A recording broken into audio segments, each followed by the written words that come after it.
this na ko! Alam ko, napakarami sa inyo na sumusubaybay dito sa kwento na to.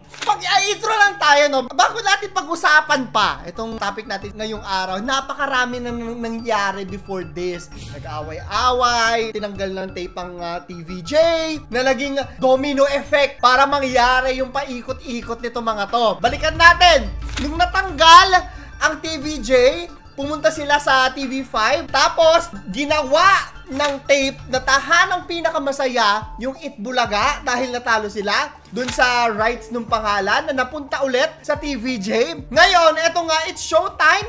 Kinuha ng GMA at nilagay sa GTV. At ngayon, eto na yung usapan na ang It's Showtime, walang nakakita nito, mapupunta sa time slot ng Itbulaga noon. At sila na makakalaban ulit ng Itbulaga sa ibang channel. Alam mo, kung sasabihin mo sa akin tong kwento na to 5 to 10 years ago, hindi talaga ako maniniwala dahil It's Showtime, yan talaga yung pinakamatinding kalaban ng di ba? Naaalala nyo, may mga pa-events pa niya, di ba? Yung ang tamang panahon versus yung lahat ng artista ng ABS-CBN, pinaglaban pa nila. Matindi yung bangayan. Hindi lang sa Itbulaga ha, at It's Showtime, nandiyan pa yung Magandang Tanghali Bayan. Napakarami pa na kinalaban. So walang nakakita na mapupunta itong It's Showtime sa GMA.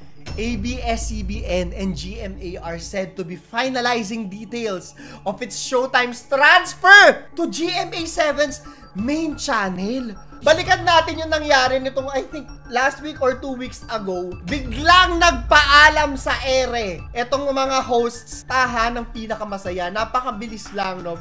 Nung tahanang pinakamasaya na yan, napakahirap kasi talaga gumawa ng palabas na magkiklik para sa tanghali. Ang dami niyan, ang dami na ng mga ganyan naging palabas noon. Pakita natin yung clip. Maraming salamat po. Ito po ang Grand na Sabado. Yeah. Lahat ng ito ay alay namin para sa inyo mula sa pamilya ng Tape Incorporated. Mula pa noong 1979 sa pamamagitan ng Itbulaga hanggang ngayon dito sa Tahanang Pinakamasaya!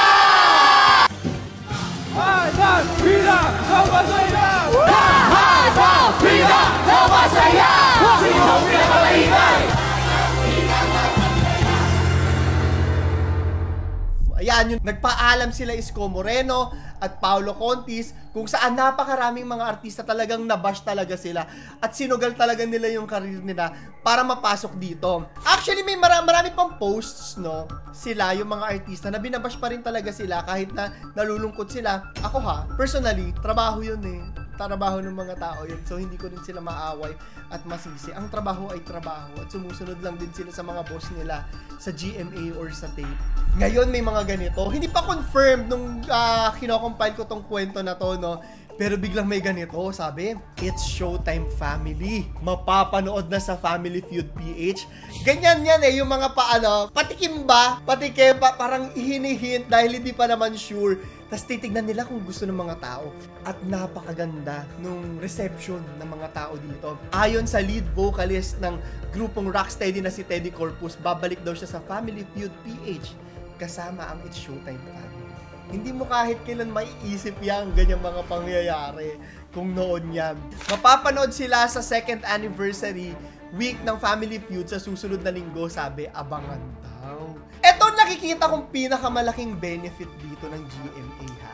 Ang It's Showtime kasi sa tingin ko majority ng mga kapamilya nanonood talaga ng It's Showtime. Sa ngayon para nakikita ko na ito talaga yung pinakasikat na palabas ng ABS-CBN or ng mga kapamilyas. And the fact na ilalagay mo siya sa noontime slot ng GMA, lahat ng mga kapamilya mapupunta sa GMA. Talagang wala na yung fan war na nangyayari, yung network war. Lahat magkakaisa, no? Sa GMA, lahat makakanood na ng GMA. Yan yung nakikita kong pinakamalaking benefit ng GMA.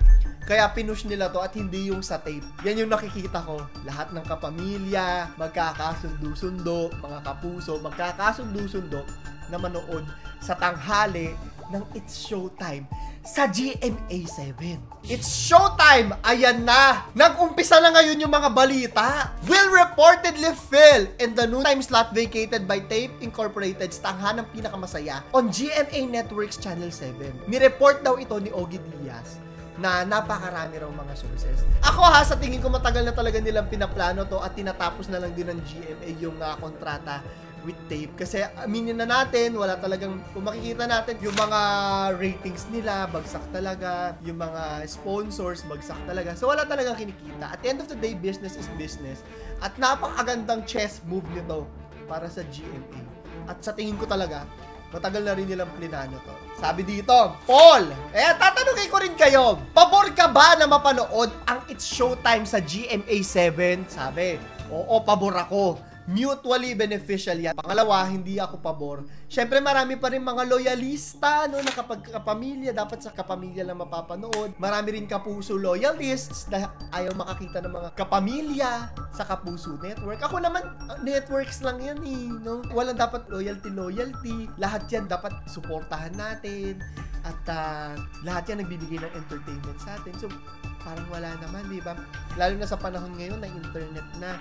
Maraming nagsasabi, no? At it's a fact na pakunti na rin kasi ng pakunti yung nanonood sa TV mismo. So, importante rin yung ganito na shake up yung content nating mga Pilipino. Eto ngayon, iniisip ko to. Sabi ko kasi may linya dun sa It's Showtime. Basta't kasama ka pamilya, kahit ano pa yan, kayang-kaya. At nakita ko yung comment. Sabi dito, paano na lang yung kanta nila na basta't kasama ka pamilya, kahit ano pa yan kayang-kaya? Mapapalitan na ba ng kapuso? I think kapamilya, kapuso pa rin. Basta kasama ka pamilya at kapuso, kahit ano pa yan kayang-kaya. Sa ngayon kasi wala na talaga. Wala na yung kapamilya, kapuso, di ba? Iba na! Iba na yung format ng mga bagay-bagay sa buhay. Iba na yung format ng Filipino entertainment. Hindi lang Filipino buong mundo. Mas namamayagpag na, pwede ko bang sabihin, sa content sa internet. Lahat sila, di ba, sa internet na rin naglalagay ng ano nila. Mas marami na talagang kumukonsumo. Sa cellphone, actually, mas marami nang kumukonsumo ngayon doon. Eto ngayon, nagbabasa-basa na ako habang ginagawa ko tong content na to. At nakita ko, sabi, confirmed na ata talaga, no? I think mga 90% sure na. Ang It's Showtime daw, ang lilipat sa noon time slot ng GMA7. Ayon daw sa ulat ni El Guerrero ng Filipino Star ngayon. So, hindi na lang si OG Diaz. Mukhang pinaplansya na yung kontrata at makakapirmahan na at lilipat na sila pagkatapos din. Alam mo, nakikita ko na sobrang bongga ng gagawin nila. Very special to. Special episode. Kung yung dati, iba may paano pa si Vice Ganda, may pa helicopter pa. Ito, feeling ko talagang concert levels ang gagawin nila dito. Isang sobrang bonggang pa-welcome. Isa rin sa mga nakikita ko, mukhang magkakaroon ng may papasok ng mga GMA hosts dito sa It's Showtime. Kaya yung mga hula ko lamang. At nakakatuwa! Kasi di ba may kapayapaan na, may peace na yung mga tao. Nakikita natin yung dating pinag-aaway, magkasama na. Ang saya nun! Ang saya nung ganun palagi. Basahin natin yung comments ng mga tao. Generally, no, mga 95% nakikita ko talaga na masaya talaga yung mga tao. Kasi marami talaga supporters ang It's Showtime. Kahit lumagapak yung ABS-CBN, kahit kung ano nangyari, talagang yung mga writers nila, kung ano talaga naiisip para lagi silang viral, lagi silang pinag-uusapan online, kahit wala naman silang platform, di ba? Napakahuhusay din kasi ng mga tao dito sa It's Showtime. So, sabi ng mga tao dito, kagaya ni Rose Liwanag, solid showtimer daw siya kahit saan magpunta. Support! I think GMA may pinakamagandang signal ngayon, di ba? Wow! Gumaganda na talaga ang panahon, sabi sa kanta. Oh, kahit saan mapunta ang It's Showtime family support, yun na nakakatuwa, di ba? Walang hatred sa puso ng mga tao. Congratulations! It's Showtime! Mabuhay po kayo. Saan man kayo dalhin, number 1 pa rin kayo sa puso at isip ko. Very nice to hear that. Ganyan. Nice one. It's Showtime. Huling komentaryo ko lang din dito. Nakakatuwa talaga to. At hindi ko alam kung ano mangyayari dito. Pero feeling ko mas mamamayagpag na naman yung rivalry ng It's Showtime at saka ng Itbulaga sa TV5. Nararamdaman ko na may pakulo ang Itbulaga. No? Sasabayan nila yan. Mag-uumpisa na ulit yung every Saturday, di ba? Lagi may pakulo ang Itbulaga at saka It's Showtime. So I think mabubuhay ulit yung ganon. At mangyayari yan sa araw ng pagpunta ng It's Showtime sa GMA. Abangan nyo. Nakikita ko may matinding pangyayari. I think naghahanda na to mga writers din ng TV5 para dito, ng Itbulaga para dito. Asahan yan. Anyways, yun lang po video natin para sa araw na to, ang ating question of the day ngayon. Excited ka ba bilang kapamilya or kapuso sa paglilipat ng It's Showtime? I-comment nyo sa ilalim. So yun lamang po. Ito si Claro the Third. Nandito na yung kapatid ko.